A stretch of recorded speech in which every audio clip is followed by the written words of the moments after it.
नमस्कार दोस्तों, आज मैं लाल सिंह चड्ढा मूवी को एक्सप्लेन करने जा रहा हूँ। उससे पहले आप सभी से रिक्वेस्ट है कि चैनल को सब्सक्राइब करिए और हमारे साथ जुड़ी है। जिन्होंने ऑलरेडी सब्सक्राइब किया है उनका बहुत बहुत शुक्रिया। कहानी शुरू होते ही हम लाल सिंह चड्ढा को देखते हैं। वो ट्रेन से जाते वक्त मिठाई के डिब्बे में रखे गोलगप्पे खाता है। वो खुद ही सामने बैठी औरत से बातें करता है। कहता है कि मेरी माँ कहा करती थी कि जिंदगी गोलगप्पे की तरह होती है, भले ही पेट भर जाए पर मन नहीं भरता। फिर वह उस औरत के जूते देखकर कहता है कि माँ कहती थी कि जूते तो इंसान की आइडेंटिटी होती है। लोगों को तो चेहरे से ज्यादा जूतों से पता चलता है कि वो बंदा कैसा है। पर वो देखती है कि लाल के खुद के जूते बहुत खराब होते हैं। वो कहता है कि मैंने कई सारे जूते पहने हैं पर ये बहुत पसंद है, इसलिए मैं हमेशा पहनता हूँ, और थोड़े गंदे भी हुए हैं। लाल की ये मासूमियत देखकर वो भी हंस पड़ती है। फिर लाल अपनी जिंदगी के बारे में आगे बताने लगता है। फिर हम पास्ट में देखते हैं कि छोटी उम्र में ही लाल के पैर कमजोर होते हैं। डॉक्टर उसे लेग ब्रेसेस लगाते हैं। लाल की माँ उसे बहुत सपोर्ट करती है। वो घर को और पूरे खेत को अकेली संभालती है, क्योंकि लाल के नाना पर नाना सभी फौज में शहीद हो चुके हैं। उनके नाम पर ही लाल का नाम रखा गया है। लाल माँ के साथ ही उसके नाना के पुश्तैनी घर में रहता है। एक दिन माँ लाल को स्कूल में एडमिशन कराने लेके जाती है, पर फादर एडमिशन नहीं देते क्योंकि लाल की दिमागी तौर पर कमजोर होता है। फादर कहते हैं कि मिस्टर चड्ढा, आपका बच्चा दिमाग से कमजोर है, उसे कम अकल वाले स्कूल में भर्ती कराइए। पर माँ उन्हें कहती है कि मेरा लाल कमजोर नहीं है, बस थोड़ी देर में उसे बातों की समझ आती है। फादर कहते हैं कि बहन जी, इसका एडमिशन नहीं होगा, वैसे भी मैं परेशान हूँ, मेरी नौकरानी भाग गई है और घर का सारा काम मैं खुद कर रहा हूँ। तब माँ उसे बताती है कि वो उसके घर के सारे काम करेगी, पर वो लाल को एडमिशन देना होगा।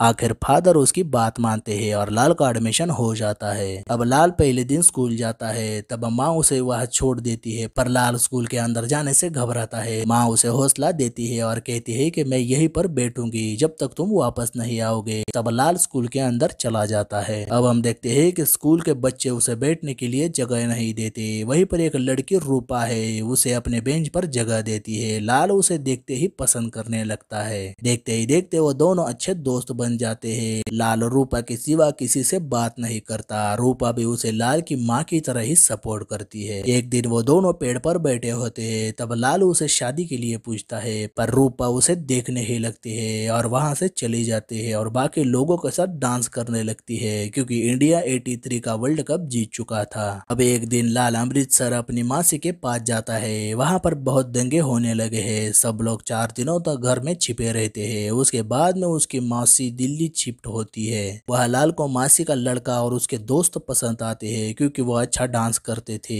उन्हीं में से एक लड़के को लाल का डांस पसंद आता है। लाल उसे उसका डांस सिखाता है, जो कि वो लड़का आगे जाकर फिल्मों में हीरो बनता है। उसका नाम शाहरुख खान होता है। उसी दिन इंडिया की पीएम इंदिरा गांधी की हत्या होती है, तो दिल्ली में हंगामा होता है। लोग कई सारे सिखों को मारते हैं। तब माँ डर के मारे लाल के भी बालों को काट देती है, ताकि उसे कोई सिख ना समझे, और उस हंगामे से माँ लाल को जैसे तैसे बचा लेती है। अब एक दिन लाल को कुछ बच्चे परेशान करते हैं। तब रूपा उसे भाग जाने को बोलती है। लाल जैसे ही भागने लगता है, उसे एहसास हो जाता है कि वो अपने पैरों से भाग सकता है। ये उसके लिए एक चमत्कार की तरह होता है। तब से लाल जहाँ भी जाता हमेशा भाग के जाता। वह आगे हम देखते हैं कि रूपा की माँ मर जाती है, क्योंकि उसके पिता उसकी माँ को हमेशा मारते थे और एक हादसे में वो मर गई। तब से रूपा अपनी नानी के पास रहने लगी। लेकिन हमें पता चलता है कि रूपा की नानी लाल के घर में ही काम किया करती थी। तब रूपा लाल के घर में ही हमेशा के लिए रहने आती है। अब वक्त बीतता है। लाल और रूपा कॉलेज में भी जाने लगते हैं। वहाँ पर भी लड़के उसे परेशान करते हैं। तब रूपा के कहने पर वो भागने लगता है और भागते भागते एक रेस में भी भाग लेता है। उसे भागते देखकर कॉलेज के कोच उसे इंटर कॉलेज के पार्टिसिपेट में भाग करवा लेते हैं। लाल कॉलेज के परेड में भी भाग लेता है और दूसरी तरफ रूपा मॉडलिंग करने लगती है। रूपा एक अमीर लड़के हैरी से प्यार करने लगती है, पर हैरी रूपा से किस लेना चाहता है। लाल को लगता है कि वो उसे परेशान कर रहा है, तो वो उसे लड़के को मारकर भगा देता है। पर रूपा तो लाल पर ही गुस्सा होती है, पर लाल उसे गोलगप्पे खिलाकर मना लेता है। और लाल रूपा से पूछता है कि तुम मुझसे शादी करेगी क्या, पर हम देखते हैं कि रूपा उसकी बात को टाल देती है और कहती है कि मुझे बम्बई जाकर मॉडलिंग करनी है और हीरोइन बनना है, और पूछती है कि तुझे लाइफ में क्या करना है। वो कहता है कि माँ चाहती है कि मैं नाना की तरफ फौज में भर्ती हूँ। फिर उन दोनों का कॉलेज खत्म होता होता है। रूपा मुंबई चली जाती है और लाल फौज में जाता है। फौज में जाते ही लाल का पहला दोस्त बनता है बालराजू। सब उसे बाला कहकर पुकारते हैं। उसका पूरा खानदान ही चड्डी बनियान बनाने का काम करता था, इसलिए वह फौज के बाद चड्डी बनियान का बिजनेस खोलना चाहता है। वह हमेशा लाल से इसी बिजनेस के बारे में बातें करता रहता है। अब लाल की ट्रेनिंग शुरू होती है। वह बहुत ही डिसिप्लिन से ट्रेनिंग करता है। एक दिन बाला लाल को चड्डी बनियान बनाना सिखा देता है। तब से लाल हर छुट्टी के दिन सारे फौजियों के लिए चड्डी बनियान बना देता है। एक दिन लाल को न्यूज़पेपर से पता चलता है कि रूपा को मुंबई में पुलिस ने अरेस्ट किया है, क्योंकि उसने कम कपड़े पहनकर तस्वीरें निकाली, जिससे लोगों ने हंगामा किया है। फिर लाल छुट्टी लेकर बम्बई आता है और रूपा को छुड़ा लेता है। रूपा इस बात से बहुत खुश होती है। तब लाल फिर से उसे शादी के लिए पूछता है, पर हम देखते हैं कि रूपा इस बार भी उसे जवाब नहीं देती और हम समझ जाते हैं कि रूपा उससे इसीलिए शादी नहीं करना चाहती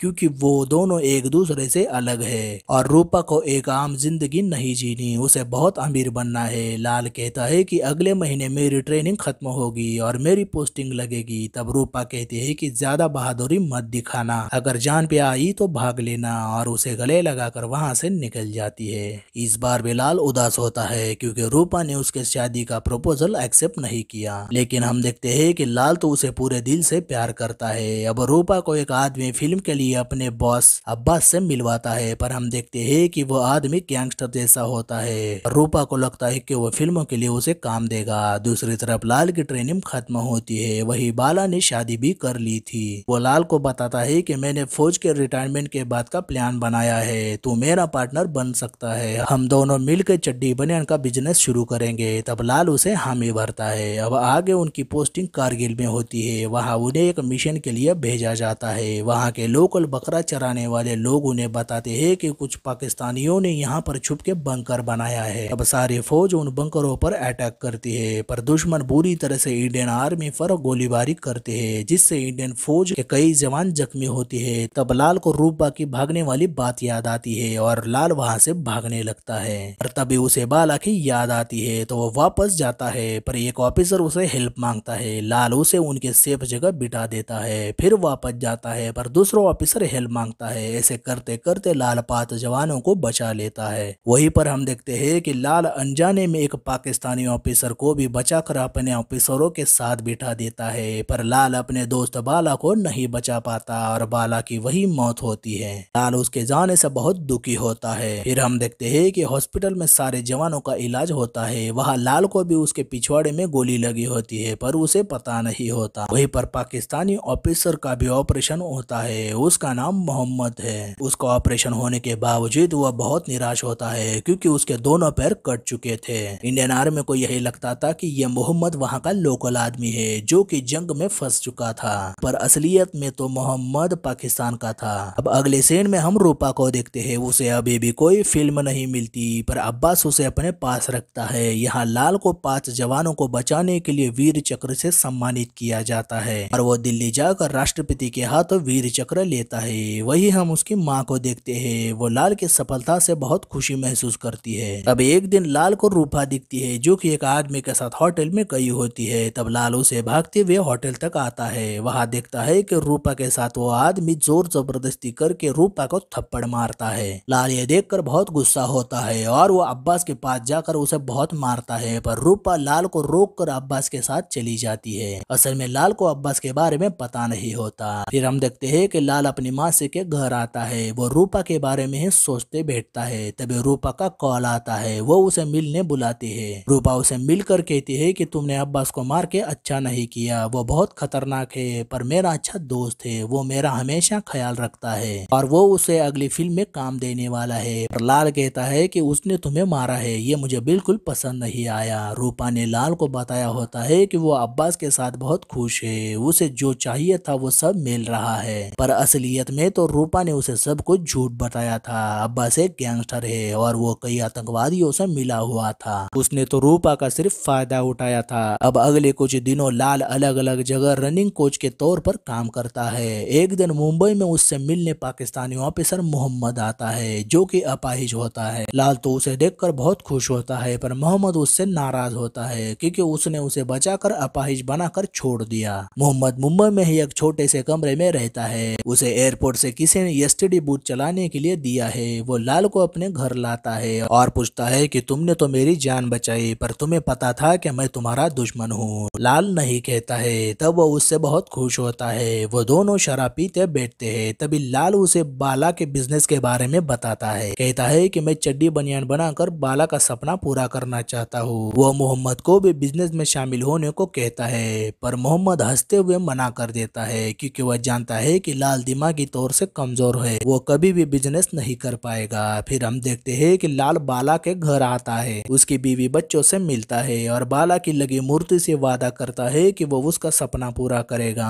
फिर वो अपने घर आकर खुद चड्डी बनियान सिलाना शुरू करता है। अपने साथ कुछ लोगों को भी रखता है। वो कई सारे कपड़े बना लेता है, पर उसे बेचना नहीं आता। वहीं पर हम देखते हैं कि मोहम्मद उसके घर चला आता है, क्योंकि लाल ने उसके लिए लेटर भेजा होता है। वो लाल की मेहनत देखकर उसका साथ देने के लिए तैयार होता है और हम देखते हैं कि लाल और मोहम्मद बड़ी मेहनत करते हैं और अपना बिजनेस खड़ा करते हैं। और लाल अपनी कंपनी का नाम रूपा चड्डी बनियान रखता है और कंपनी चलाता है। देखते ही देखते रूपा कंपनी करोड़ों की बिजनेस करने लगती है। लाल अपनी कंपनी का एक हिस्सा बाला की बीवी को भी भेजता है। मोहम्मद लाला का हिस्सा स्टॉक में लगाने लगता है। अब प्रेजेंट में सारे ट्रेन के लोगों को लाल की बातें झूठी लगती है, पर लाल उन्हें इंडिया टुडे की मैगजीन की छपी उनकी तस्वीर दिखाता है। तब सारे लोगों को यकीन होता है। फिर से हम पास्ट में देखते हैं कि 2011 में मुंबई के ताज होटल पर पाकिस्तानी आतंकवादियों ने हमला किया है। ये न्यूज देखकर मोहम्मद को बहुत बुरा लगता है। उसे एहसास होता है कि वो भी एक आतंकी है, पर उसने लाल के वजह से सब कुछ छोड़ दिया। पर अभी भी पाकिस्तान द्वारा कई लड़कों को आतंकी बनाया जा रहा है। वो लाल से जान बचाने के लिए शुक्रिया कहता है। पूछता है कि लाल तुम कभी भगवान की पूजा नहीं करते हो? पर लाल कहता है कि मेरी माँ ने बताया कि भगवान तो हम सब में होता है। उसकी बात सुनकर मोहम्मद डिसाइड करता है कि वो वापस अपने घर जाकर वहाँ के बच्चों के लिए स्कूल खोलना चाहता है। उन्हें अच्छाई सिखाना चाहेगा, क्योंकि मुझे और कई सारे लोगों को सिर्फ दुश्मनी सिखाई गई है। तो वो सब कुछ बदलने की कोशिश जरूर करेगा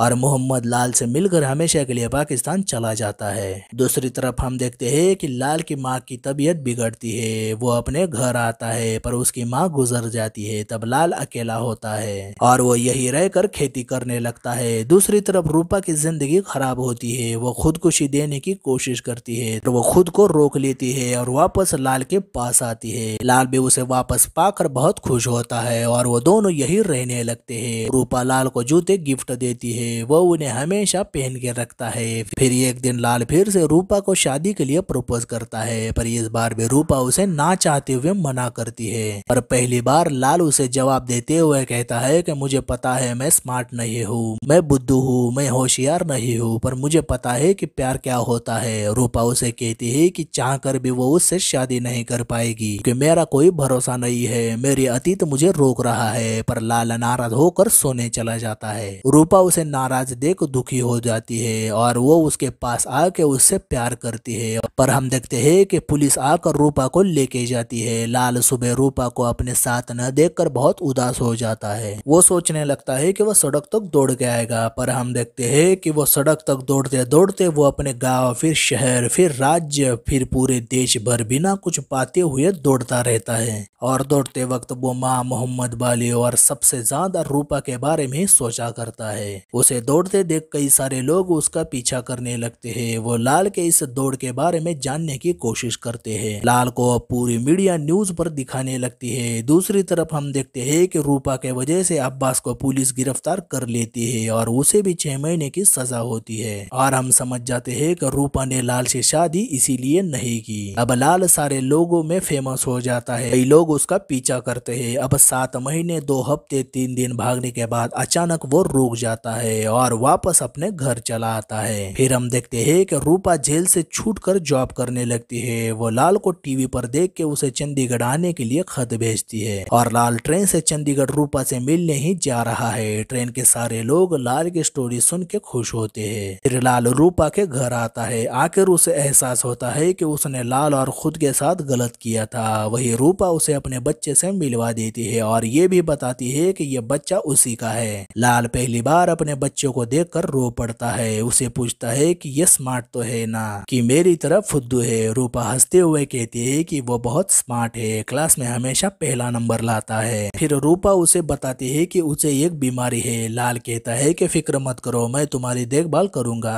रूपा इस बात से बहुत हंसने लगती है। आखिर रूपा लाल को शादी के लिए खुद ही प्रपोज करती है और लाल शर्माते हुए हाँ करता है। फिर उन दोनों की शादी भी हो जाती है। अब कुछ दिनों बाद वो दोनों एक साथ जिंदगी गुजारती है, पर हम देखते हैं कि रूपा की तबीयत बहुत बिगड़ जाती है और आखिर में उसकी मौत हो जाती है कि लाल बहुत उदास रहने लगता है। वो रूपा को याद करके बहुत रोता है और अपने बेटे को बड़े प्यार से संभालने लगता है। उसे स्कूल छोड़ने जाता है। हम देखते हैं कि उसका बेटा बिना डरे स्कूल चला जाता है। आखिर लाल उसका जिंदगी का पूरा चक्कर लगा के वही बैठ जाता है जहाँ उसकी माँ बैठ गई थी, उसका संभालते संभालते। और आखिरी में हम उसके जूते को देखते हैं जो कि रूपा ने उसे गिफ्ट दिया था। वो हमेशा उन्हीं जूते को पहनता है और वो महसूस करता है कि उसकी जिंदगी ने एक सर्कल पूरा किया है और वापस उसी जगह आई है और ये कहानी यहीं पे खत्म होती है। तो ये था लाल सिंह चड्ढा मूवी का explanation. Laal Singh Chaddha Hollywood movie Forrest Gump का अडॉप्टेशन वर्जन है। अगर आपने फॉरेस्ट गम मूवी को ऑलरेडी देखा था तो आपको इस मूवी के साथ इमोशन नहीं जोड़ पाएंगे, लेकिन जो लोग पहली बार लाल सिंह चड्ढा को देख रहे हैं उन्हें यह फिल्म पसंद जरूर आएगी। लाल सिंह चड्ढा बॉक्स ऑफिस पर फेल साबित हुई है।